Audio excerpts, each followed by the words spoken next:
तो पुण्यात्मा, आज का जो समागम प्रारंभ हो रहा है, जो 5 दिवसीय ये सत्संग चलेगा, ये किस उपलक्ष्य में है, आज सबसे पहले आपको थोड़ी सी जानकारी देंगे, फिर परमात्मा की महिमा से आपको परिचित कराएंगे। ये जो सत्संग प्रारंभ हो रहा है, ये किस उपलक्ष्य में है? आत्मा परमात्मा की खोज में वर्षों युगों से लगी हुई है, हजारों करोड़ों युगों से लगी है। और हम अपने सदग्रंथों में ये भी पढ़ते आए हैं कि जो सत साधना करते हैं, मर्यादा में रहकर सत भक्ति करते हैं, वे ऐसे स्थान पर चले जाते हैं जहां से लौटकर फिर प्राणी कभी संसार में नहीं आता।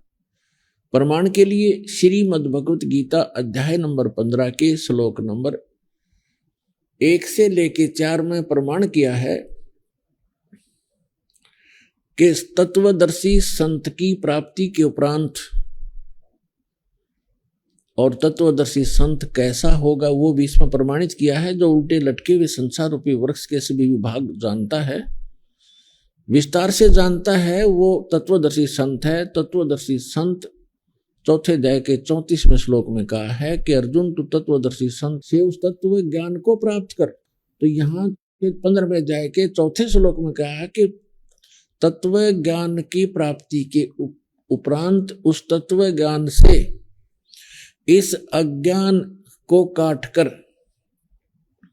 अर्थात अज्ञान हटाकर, उसके पश्चात परमेश्वर के उस परम पद की खोज करनी चाहिए, जहां जाने के बाद साधक फिर लौटकर कभी संसार में नहीं आते। और जिस परमेश्वर ने संसार रूपी वृक्ष की रचना की है, यानी सारे ब्रह्मांडों की जिसने रचना की है, केवल उसी की भक्ति करो। गीता ज्ञान दाता जो श्री कृष्ण जी के अंदर प्रवेश करके बोल रहा है, वो ब्रह्म है, सरपुरुष है। वो अपने विषय में कहता है, वो अपने विषय में कहता है कि अर्जुन, तेरे और मेरे बहुत जन्म हो चुके हैं, तू नहीं जानता, मैं जानता हूं। मेरे कर्म और जन्म अलौकिक हैं, दिव्य हैं। प्रमाण के लिए श्रीमद् भगवद गीता अध्याय नंबर 2 श्लोक 12, अध्याय नंबर 4 श्लोक 5 और 9, अध्याय नंबर 10 श्लोक 2 में ये गीता ज्ञानदाता स्वयं कहता है कि मेरी भी जन्म मृत्यु होती है, और मेरे उपासक की भी जन्म मृत्यु होती है, और आपकी भी होती है।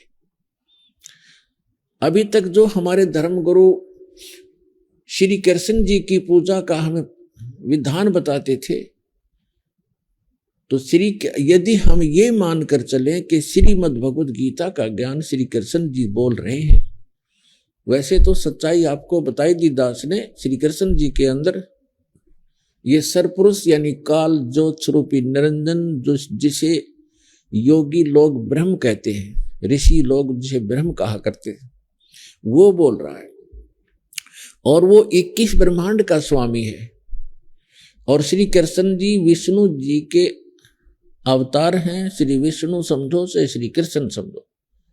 ये केवल एक ब्रह्मांड में 3 लोकों पर, पृथ्वी लोक, स्वर्गलोक और पाताल लोक, इन 3 लोकों पर केवल एक विभाग के प्रभु हैं, स्वामी हैं। विष्णु जी सतोगुण विभाग के, यानी श्री कृष्ण कहो, विष्णु कहो, और ब्रह्मा जी रजोगुण विभाग के मंत्री समझो, साहब समझो, मालिक समझो, खुदा समझो। और श्री शंकर जी जो है ये तमोगुण विभाग के स्वामी समझो, प्रभु समझो। ये केवल इतने ही मालिक हैं।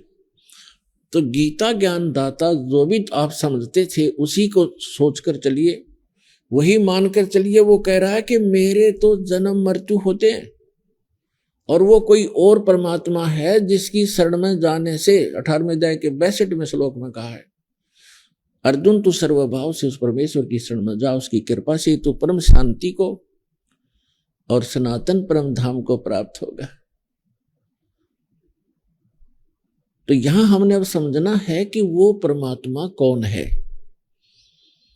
जिसके विषय में गीता ज्ञानदाता भी प्रमाणित करा कि उसी की शरण में जाओ, उससे आपको वो स्थान मिलेगा जहां जाने के बाद फिर लौटकर कभी संसार में नहीं आओगे। वो शाश्वत स्थान है। गीता के यथार्थ विश्लेषण की जानकारी के लिए पढ़ें पुस्तक गीता तेरा ज्ञानामृत।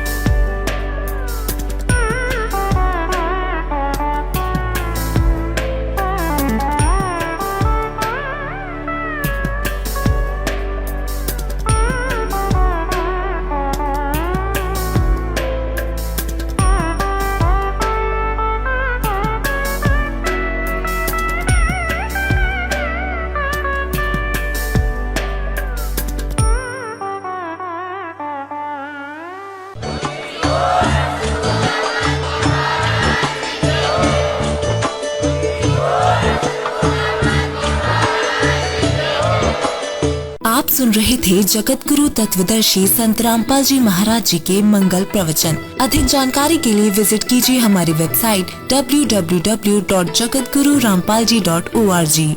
संत रामपाल जी महाराज जी के शुभ आशीर्वाद से पूरे विश्व भर में 500 से भी ज्यादा नाम दीक्षा केंद्र हैं, जिन पर संत रामपाल जी महाराज जी द्वारा ऑनलाइन निशुल्क नाम दीक्षा दी जा रही है। अपने नजदीकी नाम दीक्षा केंद्र का पता करने के लिए संपर्क करें 8222880541।